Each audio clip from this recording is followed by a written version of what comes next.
Señoras y señores, está con nosotros el presidente Luis Abinader.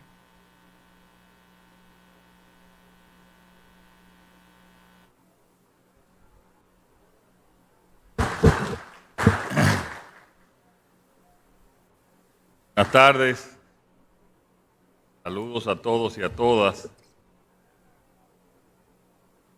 Después de un viaje largo. Miren, los pueblos, los gobiernos, los países, las sociedades deben de tener objetivos, deben de tener metas para que se puedan lograr y que puedan esa sociedad seguirla. Un ejemplo en políticas públicas es aquella famosa frase de John Kennedy de que Estados Unidos iba a llegar a la Luna. Como objetivo llegar a la Luna y después, varios años después, lo logró. Nosotros tenemos también que colocarnos objetivos. Hoy vamos a hablar de uno de esos objetivos que debe de ser y abrazado y convertido en un objetivo de toda la sociedad dominicana, gobierno, oposición, sociedad civil, y es ir hacia una República Dominicana plenamente desarrollada. Yo he dicho en varias ocasiones que nosotros somos un país ya de ingresos medios, no somos un país pobre.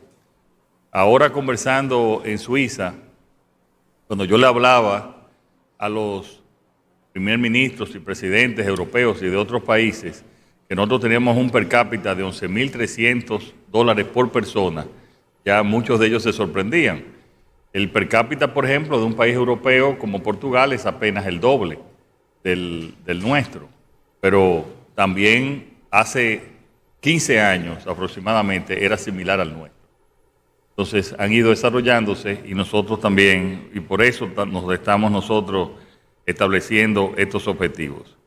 ¿Cuál es el objetivo nuestro? Que para el 2036 nosotros poder duplicar nuestro Producto Interno Bruto. Y obviamente irnos desarrollando en cada una de las diferentes áreas.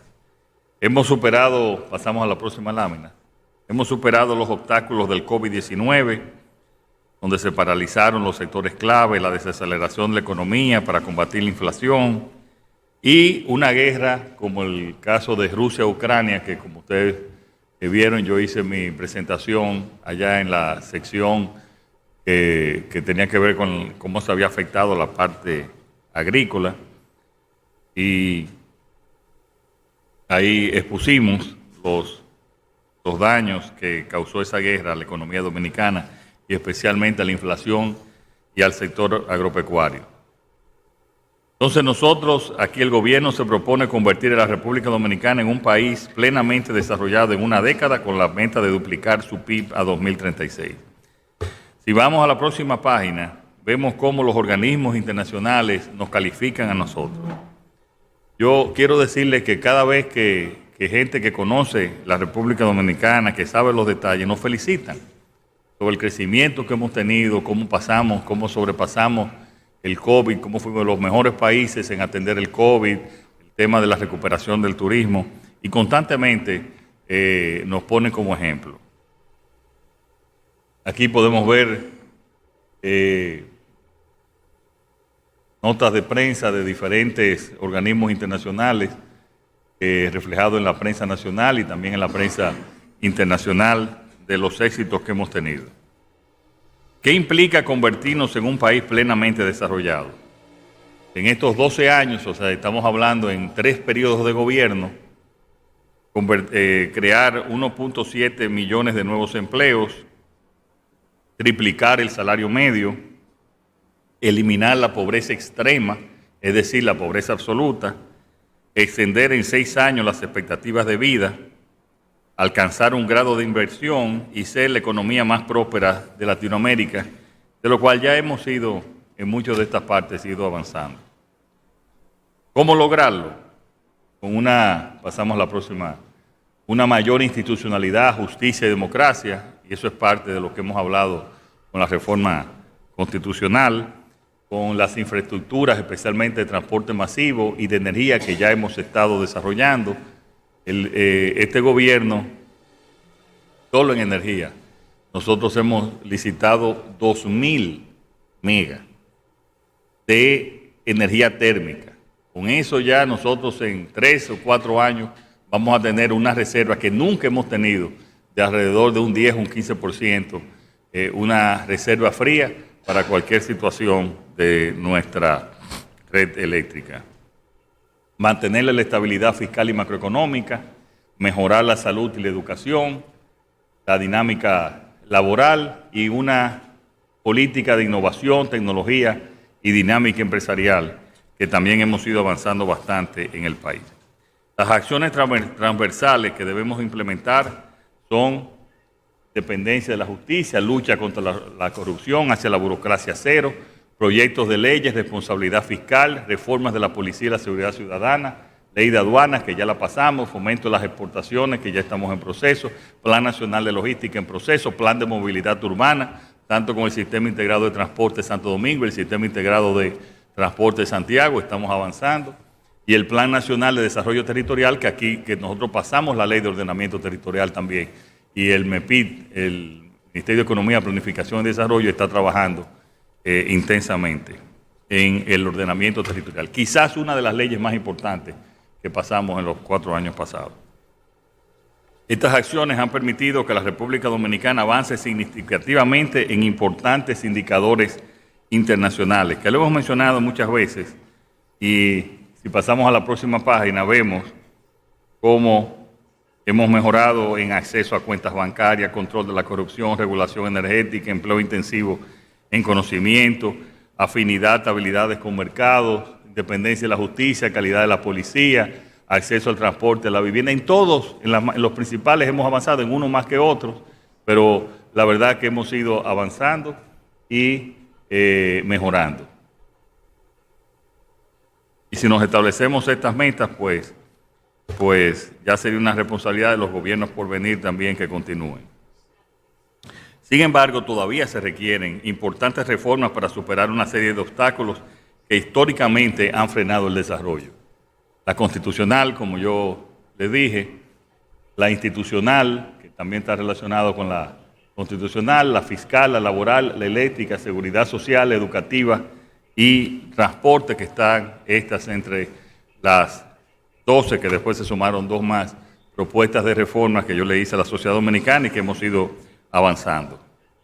En adición a estas grandes reformas se necesitan, si vemos la próxima lámina, acciones territoriales, sectoriales y territoriales para alcanzar la meta. Y por eso hemos hecho varios proyectos, comités sectoriales, los planes y cronogramas de, eso va a explicar también Peter Pramoski, va a explicar del Consejo de Competitividad, Comisión 2035, no, vamos atrás a esta, que son diferentes comisiones sectoriales que hemos hecho para lograr estos resultados. Por lo tanto, nos encaminamos a una transformación más trascendental en la historia de la República Dominicana, pero para lograrlo se requiere del compromiso y apoyo de todos los dominicanos. Pero tampoco es un sueño.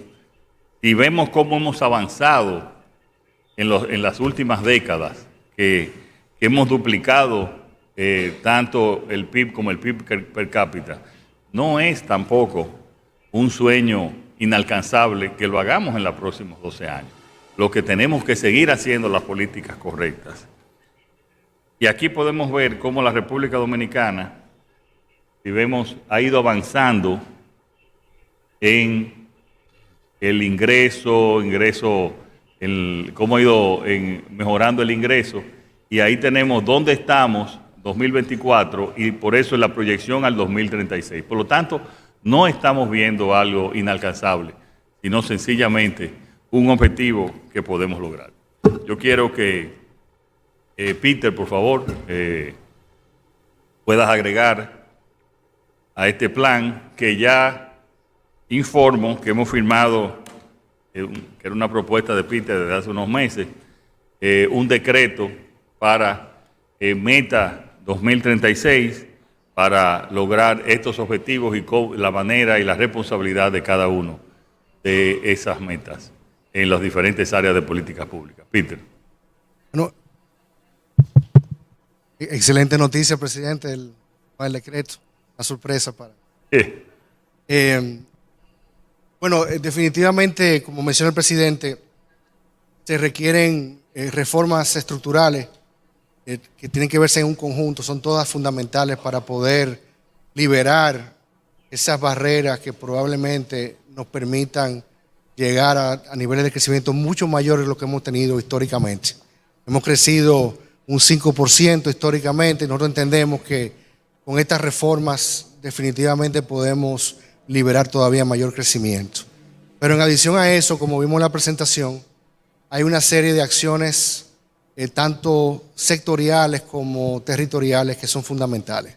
Y para eso, este decreto Meta 2036 lo que busca es la creación de unos comités que va a incorporar miembros del sector público, miembros del sector privado, la academia, expertos, que puedan identificar acciones en cada uno de los sectores y que puedan decir dónde están las prioridades, qué debe hacer del lado del gobierno, qué se puede hacer del lado del sector privado, dónde hay oportunidades de innovación.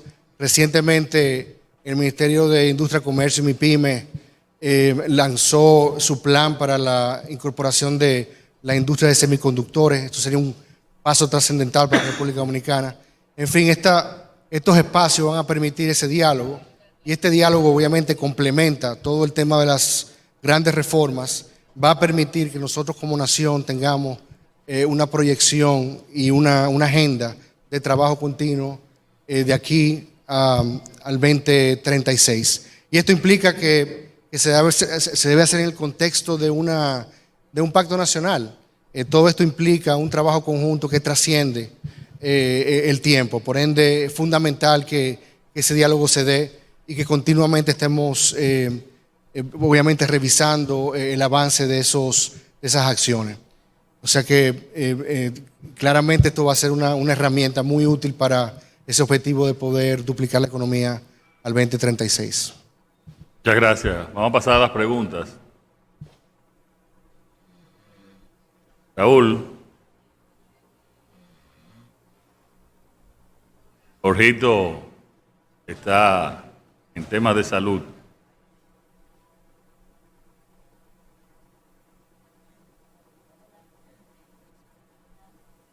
Buenas tardes, presidente. Buenas. Fabiola Núñez, Posteliantilla y Telenoticias. Preguntarle, presidente, el año pasado usted había anunciado la entrega de $1 millón para las universidades para la realización de estudios y posteriormente aplicarlos para el tema del combate al sargazo.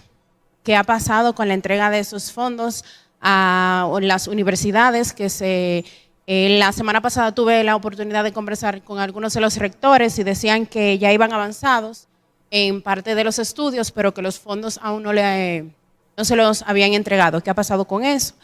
También preguntarle por el tema de los apagones. Sigue siendo un dolor de cabeza para muchos sectores a propósito, además del tema de la ola de calor que afecta al país, que sabemos que hay con el tema de Punta Catalina, que hay una que le están dando mantenimiento, pero ¿cuánto va a durar? ¿Qué va a pasar con este tema de los apagones? La gente sigue desesperada por el tema de la falta de energía eléctrica. Y por último, ¿qué le dice el director de Migración que tiene poco apoyo del Ministerio Público para realizar los allanamientos para poder deportar a los ilegales?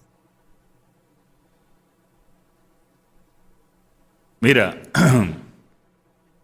yo lo he mencionado aquí, nosotros hicimos un seminario, el primer seminario sobre sargazo, y se acordó un grupo de hacer una serie de investigaciones, y me parece que fue el Ministerio de Turismo que ofreció $1 millón, me parece que lo ha ido entregando, hay que ver a cuáles instituciones es o cuál es el protocolo para hacerlo. Pero la verdad es que habría que preguntarle a Turismo. Yo sé que hay un comité dándole seguimiento, quizás algunas universidades que le preguntaron no estaban dentro del plan o no llenaron el protocolo, pero yo sé que parte se ha entregado y que está en investigación ese tema del sargazo. Los apagones, si bien es cierto que Punta Catalina tiene una de sus plantas de mantenimiento, no hay ningún apagón por falta de generación en el momento. Sí estamos en el tope, pero no ha habido ninguno. Y por eso es que yo hablaba de que este gobierno ha licitado unos 2.000 megas, de los cuales ya hay 400 funcionando, que fueron unas licitación de emergencia. Si hubieran apagones, muchos apagones por generación, y no lo hay, además de las renovables que han entrado. Los apagones que hay es lo que pasa todos los años por el tema del calor. No ha habido una inversión en las redes. Nosotros ya sí hemos comprado millones de dólares en transformadores. Esos transformadores, hay una parte que está llegando o que llegó, otra parte que va a llegar, y es que para aumentar la capacidad de esos transformadores en los circuitos. Sucede que se sobrecalientan con el calor, hay mucho más demanda y no hay la capacidad instalada. Esos transformadores, es bueno que ustedes sepan, duran hasta 3 años desde que se ordenan en prepararse, pues no es un transformador cualquiera, son transformadores especializados. Como quiera, están llegando y según me dicen en las sedes, a mediados de agosto, pues ya está una parte instalada y eso se va a disminuir. Aparte de eso, yo quiero decir que nosotros estamos dando la mayor cantidad de energía en la historia del país en términos porcentuales. Porque antes ustedes saben que habían los apagones localizados por tema de pago, y nosotros le estamos dando aproximadamente al 98% de la población. Esos apagones han venido ahora por el calor, pero previo a estas últimas 3 semanas no había habido apagones importantes en este año. O sea, siempre hay un tema de averías, situaciones, pero no en la situación que por este tema del calor y el sobreconsumo. Yo vi las declaraciones de Migración y le di instrucciones al secretario de la Presidencia para que hiciera una reunión con Migración y el Ministerio Público para ver exactamente cuáles son los temas que les afectan. Saludos, presidente. José Cuevas, del periódico Tras la Huella Digital. Saludos para todos. Presidente, usted estuvo hoy de nuevo en la Policía Nacional. Hemos visto el trabajo de la policía desmantelando algunas bandas. La última me parece 50-0, algo así, una banda que se estaba diseminando por toda la República Dominicana. Quisiéramos saber el informe que le ha dado la Policía Nacional, cómo marchan los atracos y los homicidios. Y preguntarle, presidente, es de preocupación. La Procuraduría General de la República nos dijo la semana pasada que en lo que va de año ya van 24 mujeres que mueren de parte de sus parejas. Quisiéramos saber, hay 2 corrientes. Hay una corriente que dice que hay que un poco más las penas endurecerla. Otros dicen que en vez de la pena hay que buscar políticas públicas para evitar o prevenir ese mal que está afectando a la República Dominicana. Quisiéramos saber su opinión, presidente. Gracias. Mira, en temas de los feminicidios es uno de los mayores problemas que tienen las sociedades actualmente. Yo lo he mencionado, creo que hablamos de los feminicidios en la última semanal. Los feminicidios en realidad, un solo feminicidio es demasiado, pero han disminuido en relación al año anterior y en relación a los otros años. Una de las acciones que nosotros hicimos, porque hay algunos que son una pareja en un acto casi de locura temporal, pues asesina a su pareja y muchas veces incluso se asesina a él, que es una tragedia familiar terrible. Pero en los otros casos, nosotros también, que donde han sido amenazadas, nosotros hemos agregado unas 12 casas de acogida que ha ayudado también a proteger las que ya están amenazadas, que es otra modalidad también. O sea, en eso estamos haciendo, hemos avanzado, pero hay un tema de educación, señores, que incluso yo leía también en España que hay ese problema también en Latinoamérica. Es un tema de educación desde la base, de educación familiar, de la misma situación también, la relación macho-mujer que hay en la sociedad dominicana. Es un tema muy complejo y nosotros estamos haciendo todo lo que podemos con las limitaciones que tenemos. La policía, estuve hoy en la reunión de la Fuerza de Tarea, seguimos tomando las medidas del lugar. Ustedes han visto lo rápido que la policía ha estado resolviendo diferentes temas y situaciones, y seguimos tratando de ayudarle para fortalecer su capacidad de resolver estos crímenes. Que te no suena. Sí, se le escucha. Sí. Ok, Wilkin de la Cruz de Noticias SIN, presidente, le tengo 3 preguntas. Una es, en las láminas que usted puso ahí, tenía primero la reforma fiscal en el número 3 y en el 5º creo que la reforma eléctrica, a propósito del tema que usted plantea. Algunos sectores han planteado que primero se debería conocer la propuesta de reforma eléctrica. Quisiera saber en qué está eso. En 2022 usted convocó al Consejo Económico para abordar ese tema. Esa es una pregunta. Otra, ¿cómo le fue en su viaje? Y la tercera, el Islam se está expandiendo en Haití. Se habla de que hay 31 mezquitas. ¿Qué tanto puede esto preocupar a la República Dominicana? Gracias. Me preguntaste del viaje que hice. Mira, sobre la reforma eléctrica, la reforma está planteada en el pacto eléctrico. Nosotros hemos ido cumpliendo y dándole seguimiento como unos puntos de agenda al pacto eléctrico. Pero evidentemente que aquí hay un tema. Tú necesitas invertir en las redes. Ya la generación está en proceso, se han hecho las licitaciones de lugar y eso ya creo que no se puede hacer más porque, como yo dije, para el 2027 que debe de abrir, 2027, finales de 2027 que va a abrir Punta Catalina, más 800 megas que van a abrir entre el 25 y también el 26. Yo creo que vamos a estar con bastante producción, generación, más todas las energías renovables. O sea que la parte del pacto eléctrico vamos avanzando, pero necesitamos inversión en las redes. Y eso es parte también de las acciones que tenemos que tomar. Cuando tengamos listos también los diferentes... No, yo pienso que tenemos que conocer varias. Hay una relación entre todas, porque también nosotros tenemos que tener un plan de cómo vamos limitando las pérdidas en el sector eléctrico. Y ese plan estamos trabajando, lo tenemos, pero repito, eso está condicionado también a una inversión y tienen que venir los recursos para esa inversión. Pero lo tenemos programado y lo vamos a presentar ya cuando estén relacionadas. Porque todas estas reformas están relacionadas. Miren, cuando yo hablo de la reforma constitucional, lo peor que le puede pasar a este país es que se pueda romper ya el sistema democrático que nosotros tenemos y que haya alguna alteración. ¿Y por qué cuando yo hablo de la reforma constitucional hablo de ponerle candado? Es para que nadie pueda variar y quiera cambiar la constitución de la República para seguir en el poder de manera indefinida.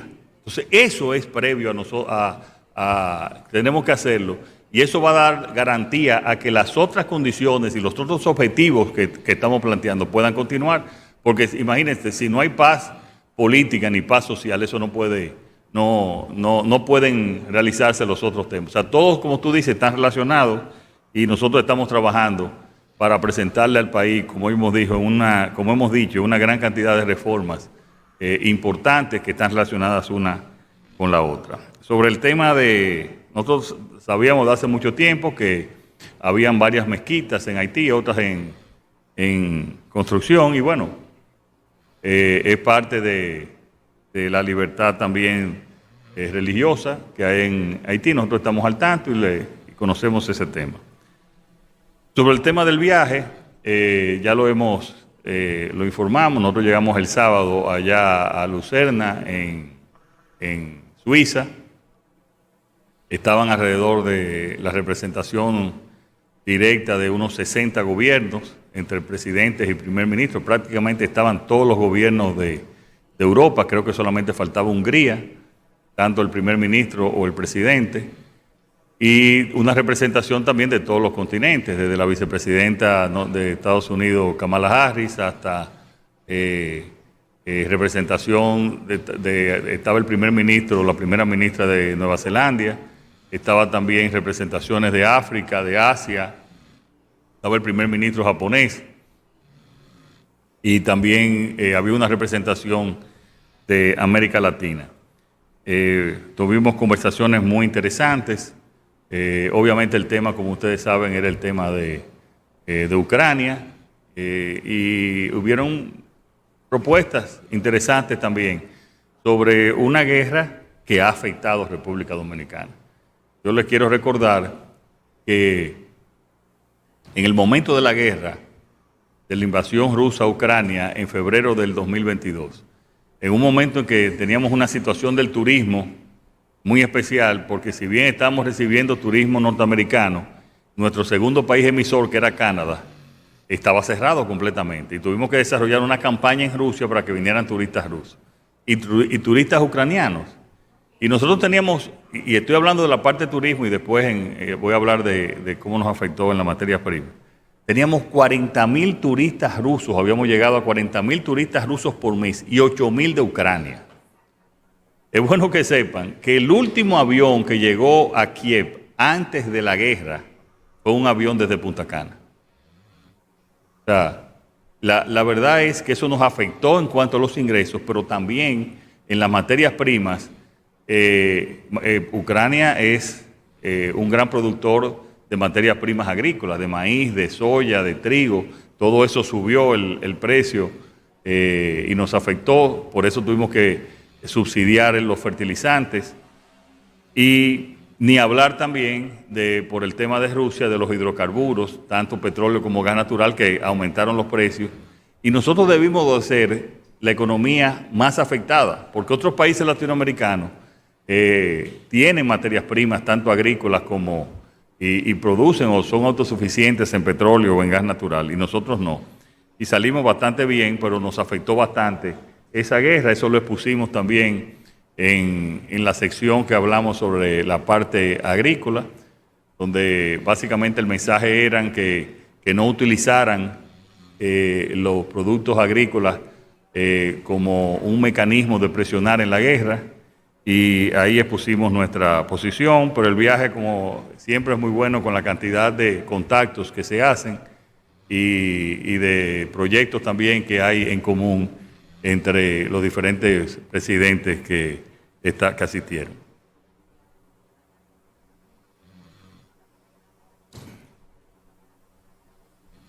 Buenas tardes, señor presidente. Cristian Alcántara, programa Escala de Opinión.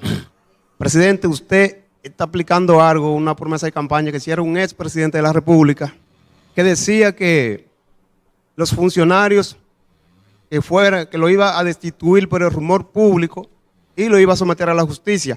La punta de lanza de usted para el 2020, cuando alcanzó la presidencia y volvió nuevamente y ganó con un 60% aproximado, pues fue el tema de la corrupción. Vemos que casi 4 años, esos imputados de la corrupción, pues todavía no han sido llevados a juicio de fondo. Por eso que yo he observado en usted que usted dice siempre, cuando se le pregunta el tema de la posible modificación a la Constitución, usted hace hincapié en el tema de tener un Ministerio Público independiente. Es con ese objetivo, señor presidente. Muchas gracias. Nosotros hemos tenido un Ministerio Público independiente. Evidentemente que en cualquier caso, a cualquier imputado en corrupción, sea de donde sea del gobierno, sea en cualquier caso, hay que llevarle el debido proceso. Lo importante es que yo pienso que uno de los factores que nos fortalece la institucionalidad es que el Ministerio Público no reciba órdenes del presidente. En otras palabras, que no tenga ninguna influencia política en la toma de sus decisiones. Eso lo hemos tenido en estos 4 años, y lo vamos a tener en los próximos 4 también. Pero yo se lo quiero dejar ya, que sea en la Constitución como un legado también para fortalecer la institucionalidad de nuestro país. Y eso es parte de lo que nos va a facilitar a nosotros irnos desarrollando.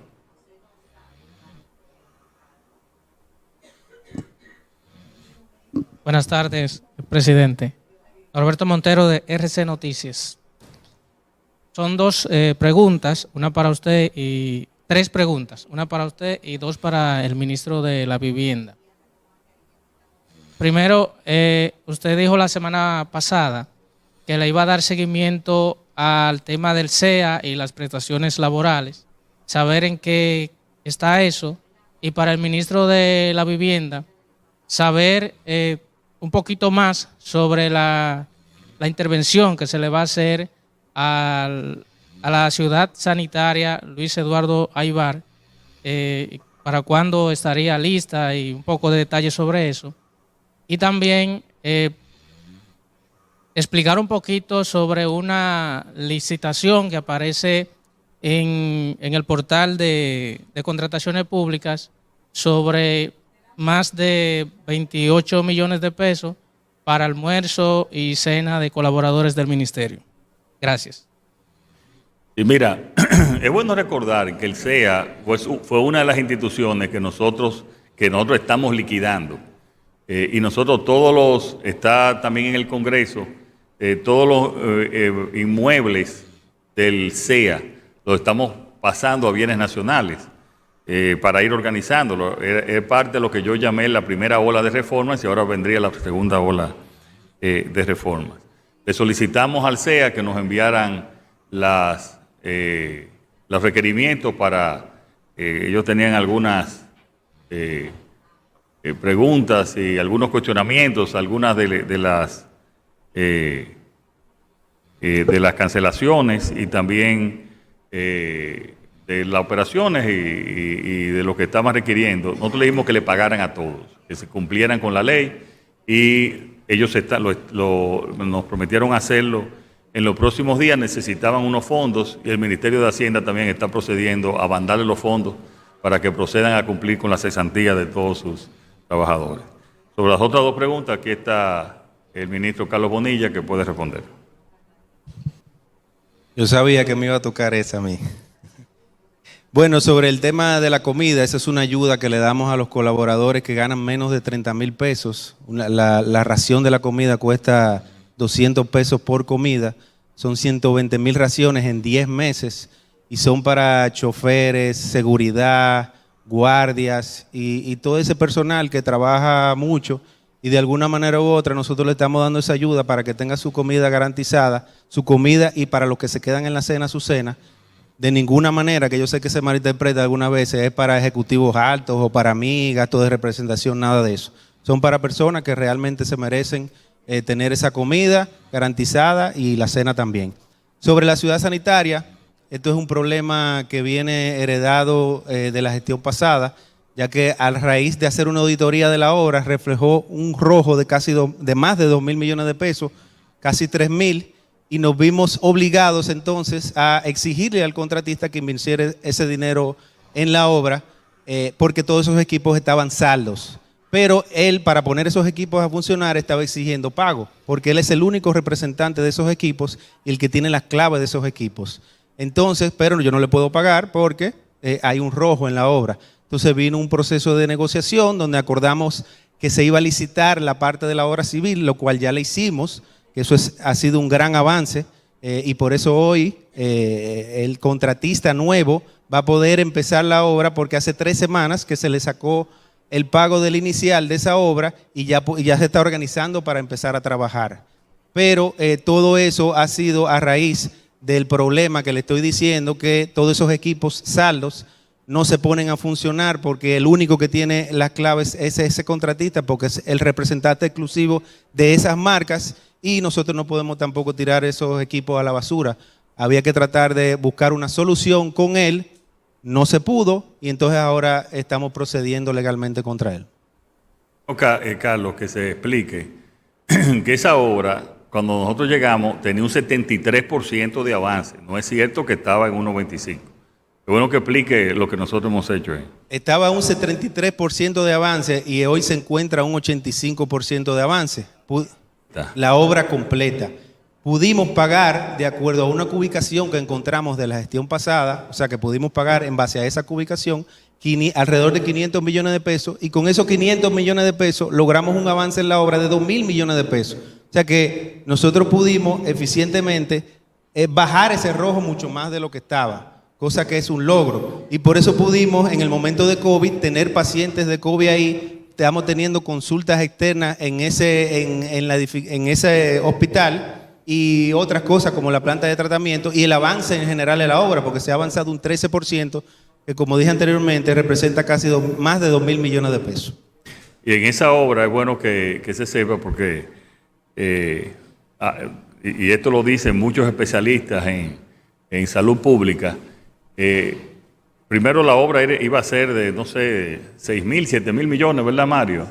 ¿Cuánto era la obra original? El contrato original se adjudicó por 6.000 millones de pesos, pero solo la obra civil, y después en una adenda se pusieron los equipos. Nunca se licitaron los equipos, por eso no hay un segundo lugar que yo le pueda adjudicar ese segundo lugar para que resuelva el problema del equipo. Porque nunca. Pero ya saben, de 6.000 millones estamos en 18.000 millones. Y nosotros tenemos que ser cautos, porque nosotros sí protegemos el dinero del pueblo. Y nosotros cada centavo tenemos que hacerlo en base a la ley. A la ley. Pero también se dice que estaba listo. No estaba listo.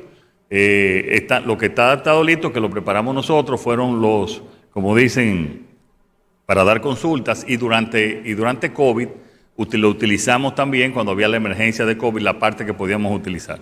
Pero lo que tiene que ver con el clínico quirúrgico, el presupuesto para terminar son unos 1.500 millones de pesos que tuvimos nosotros que empezar a colocarlos ya en el presupuesto complementario que le va a llegar ahora al Ministerio de Vivienda, porque hay que buscarlo, eso no aparece del cielo.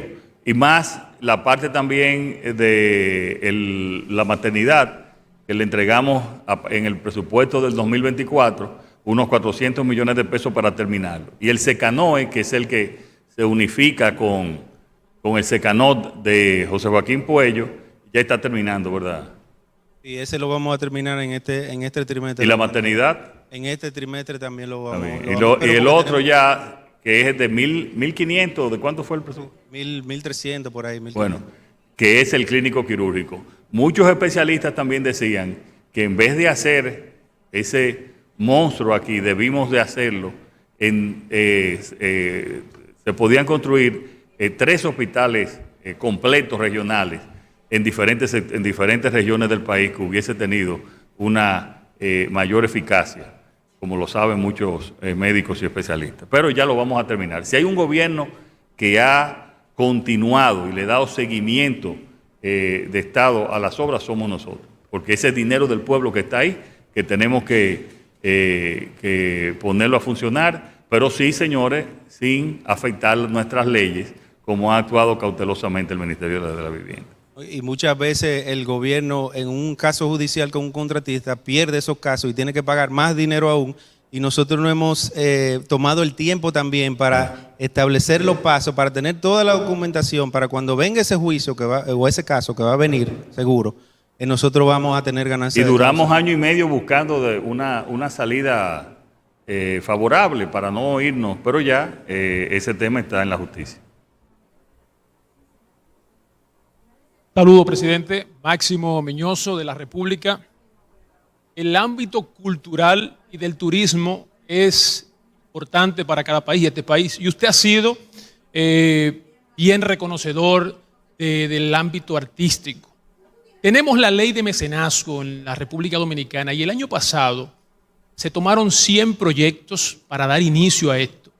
Pero se escuchó de un impasse con la Dirección General de Impuestos Internos. ¿Está al tanto usted de qué ha pasado con estos proyectos, con el tema de fomento y mecenazgo? Y en segundo lugar, estaba en Toronto hace poco y visitando el consulado dominicano, que de paso la cónsul Karina le mandó saludos. Dominicanos escucharon allí que se abrió una oficina de pensiones en Nueva York. Y me pidieron, dijeron, ¿y se seguirá haciendo oficinas? La pregunta es, ¿se seguirá abriendo oficinas para que aquellos dominicanos puedan diligenciar sus pensiones en el exterior? Mira, sobre esa última parte, hemos abierto oficinas de diversas instituciones públicas, especialmente en Nueva York, donde es que hay más dominicanos, y en algunas partes también en Madrid, que también es el segundo lugar de mayor presencia de dominicanos. Eso lo hacemos dependiendo de la cantidad de dominicanos, porque eso es un costo además para el gobierno. Entonces, en el caso de Toronto vamos a evaluar. Ahora, con el proyecto de transformación digital, también hay muchos servicios que ya lo pueden hacer en línea, lo pueden hacer online. O sea que también eso ha ido mejorando. Voy a tener presente lo de en Toronto, que sí hay una población dominicana creciente, porque hay muchos dominicanos incluso de Estados Unidos yendo hacia Canadá. Sobre la ley de mecenazgo, sí, hay una interpretación de la ley que tiene la Dirección de Impuestos Internos y también los demás sectores que estamos viendo si hay que modificar la ley para adaptarla, porque esas son de las cosas. Todo el mundo lo aprobó, la ley incluso era previa a nosotros. Pero vamos a ver de qué manera podemos trabajar en ese problema y en esa interpretación para solucionarlo. Sí. ¿Se le escucha? ¿Se le escucha? Bueno, buenas tardes.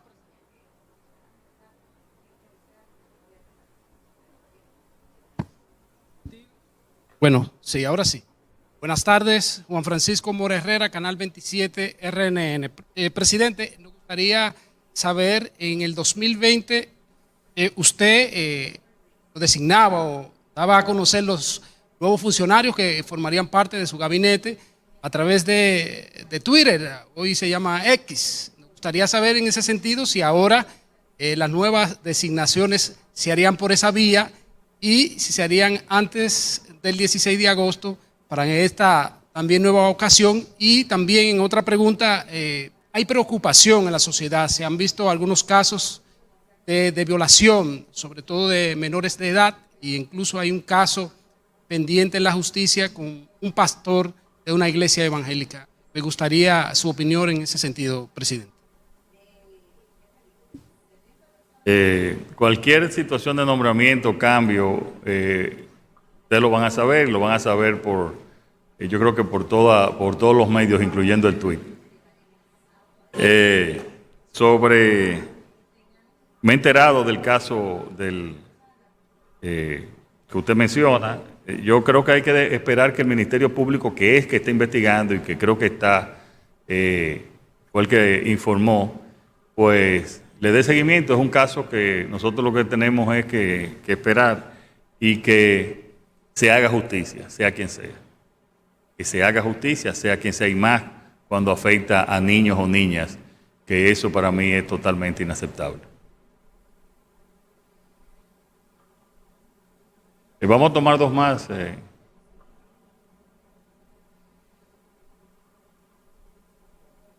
Señor presidente, buenas tardes. Periodista Priena Almonte, directora de prensa y de investigación del Grupo Supercanal. Mi pregunta va en dirección de la construcción. La Asociación de Constructores y Promotores de Vivienda se han quejado por la lentitud del Ministerio de Medio Ambiente para la entrega de permisos solicitados para la construcción de proyectos de vivienda, obstaculizando con esto el desarrollo del sector, pero también el sueño que tiene cualquier persona de tener una vivienda. Aparte de eso, luce contradictorio porque sabemos el interés que usted tiene con lo de burocracia cero. Por favor, si me puede responder. Y una pregunta muy personal que tengo. ¿Se siente usted un hombre realizado?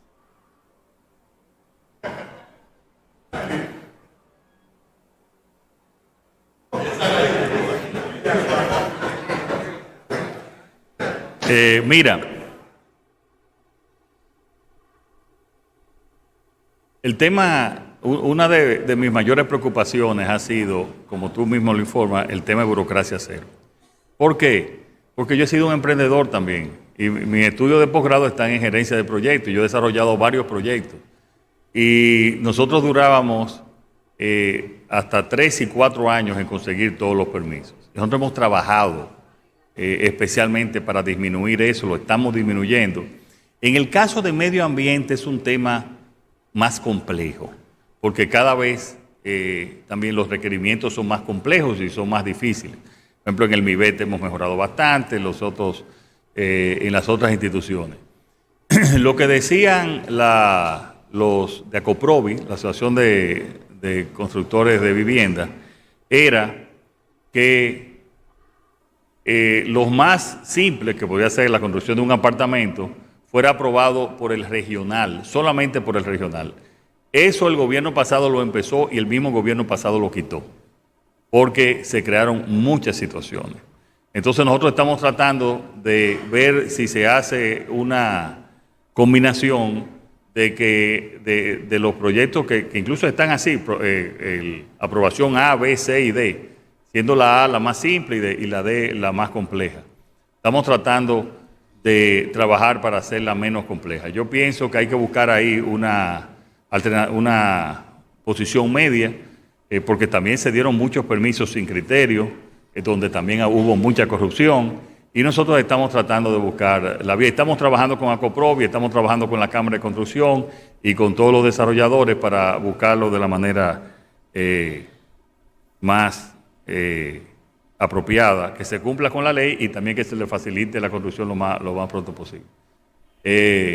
No sé en qué área tú quieres decir si soy un hombre realizado o no. Si es familiarmente, sí. Yo estoy muy contento de mis 3 hijas. Yo pienso que el mayor éxito de cualquier ser humano es su familia. Y yo estoy muy contento con esas 3 hijas, que son 3 figuras y que nunca están de acuerdo en nada, pero estoy orgullosa de su misma independencia y de su mismo criterio.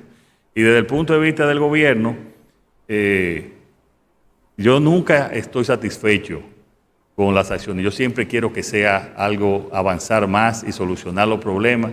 Y los problemas del país, por más pequeños que yo lo vea, siempre estoy tratando de atenderlos a la hora que sea y de manera que sea.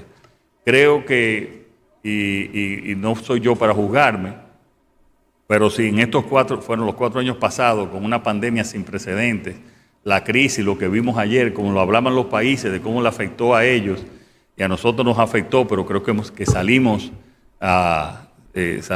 mucho antes que muchos otros países. Ahora es que esos países se están recuperando, por ejemplo, del turismo, que están llegando los turistas que llevaban previo a la pandemia y ya nosotros lo hemos sobrepasado por mucho. Pues yo pienso que pasamos 4 años que los resultados son satisfactorios y vamos a tratar de que estos 4 sean mejores. Buenas tardes, presidente. Estefania Almonte, Grupo de Medios Telemicro. Tengo una preguntita y varias de mis colegas, por ser la última pregunta, me han pasado la última oportunidad me han pasado sus inquietudes. Y es que considera que el Estado debe ser reestructurado y comenzar la reforma con un vistazo hacia adentro para manejar un gasto con mejor calidad y eficiencia. Esa es una. La segunda, el Islam que tanto preocupa el gobierno en términos de seguridad, o ¿qué tanto preocupa el gobierno? ¿Perdón? Que no te escuché la... Ok, el Islam. El Islam, ok. ¿Qué tanto preocupa al gobierno en términos de seguridad o si existen indicios de radicalismo de esas organizaciones musulmanas que financian actividades en Haití? La tercera, en Jaina, de donde yo soy, hay algunas cañadas que afectan a los que viven cerca de estos afluentes. Los municipios y yo sabemos que hay un plan de readecuar esas cañadas. Queremos saber cuándo el gobierno lo pondrá en práctica, porque desde su primera gestión, que ahora casi culmina, está en planes. Queremos saber si es para este año o si está dentro de ya el presupuesto del próximo año. Muchísimas gracias. Sí, mira, voy a empezar con lo de Jaina. Jaina tiene una cañada, que es la principal, que desemboca en el mismo muelle, que afecta al muelle y afecta también a Jaina. Nosotros lo tenemos y vamos a ver si para el presupuesto del próximo año lo podemos colocar, y eso, el estudio lo tiene tanto la Autoridad Portuaria Dominicana por como afecta al puerto, y lo tiene también INAPA, que es la que en otros casos ha estado haciendo la cañada, bueno, cuando es fuera del Gran Santo Domingo, que lo hace la Corporación de Acueducto y Alcantarillado. También, y como tú de Jaina, tú sabes que estamos mejorando la playa de allá de Jaina, la estamos adecuando para que sirva de ocio y de turismo a la misma gente de Jaina. Jaina no tenía un parque importante y tomamos un terreno que tú conoces, que está básicamente en la frontera entre la parte industrial y Jaina, un solar que es un gran proyecto de un gran parque en Jaina, donde también va a haber un centro multiuso para Jaina. Estamos haciendo también un Infotep, que ya se está terminando, muy buenas instalaciones, y mejorando el acueducto de Jaina, que tú sabes que Jaina ha tenido tradicionalmente un grave problema de agua. Te estoy diciendo esos porque estamos actuando según las prioridades allá, y esperamos que la prioridad de la cañada, hay varias cañadas, pero hay una que es la principal, que yo creo, sí, que es la que tú te refieres, que desemboca en el puerto, que le estamos dando el seguimiento del lugar. Miren, la reestructuración del gasto público, para nosotros la calidad del gasto no es un proyecto, es un trabajo día a día. Y en la primera oleada de reforma nosotros eliminamos unas 7 u 8 instituciones y muchos departamentos dentro de las mismas instituciones. Claro, la calidad del gasto, la mejoría y la eficiencia, repito, es un trabajo que nunca termina, ni en ninguna institución privada y mucho menos en la institución pública y el gobierno. Nosotros estamos planteando, como parte también de esa reforma del gasto público, que sería parte de una reforma fiscal, también mejorar bastante mejorar la calidad del gasto público, que hay algunas áreas que podemos mejorarla, pero te repito, es una tarea que estamos haciendo cada día. Sobre el tema de las mezquitas y la religión islámica en Haití, nosotros lo conocíamos hace un tiempo, no hemos determinado ningún radicalismo de ninguna de esas, pero es un país también independiente y donde se respeta la religión, y nosotros, todo lo que se refiere a Haití, también nosotros le damos el seguimiento del lugar, pero hasta ahora no vemos ningún radicalismo en ninguna de esas mezquitas, ni también de la práctica de muchas madrazas que son las escuelas islámicas. Señores, muchísimas gracias y nos vemos la próxima semana. El presidente Luis Abinader da por terminada la semanal con la prensa para continuar con otros compromisos de su agenda del día. Estamos agradecidos de que nos hayan acompañado, como ya es costumbre, cada lunes. Nos vemos la semana próxima. Les invitamos a escanear el código QR que aparece en pantalla para darle seguimiento a nuestro canal de WhatsApp de la semanal con la prensa. Feliz resto de la tarde.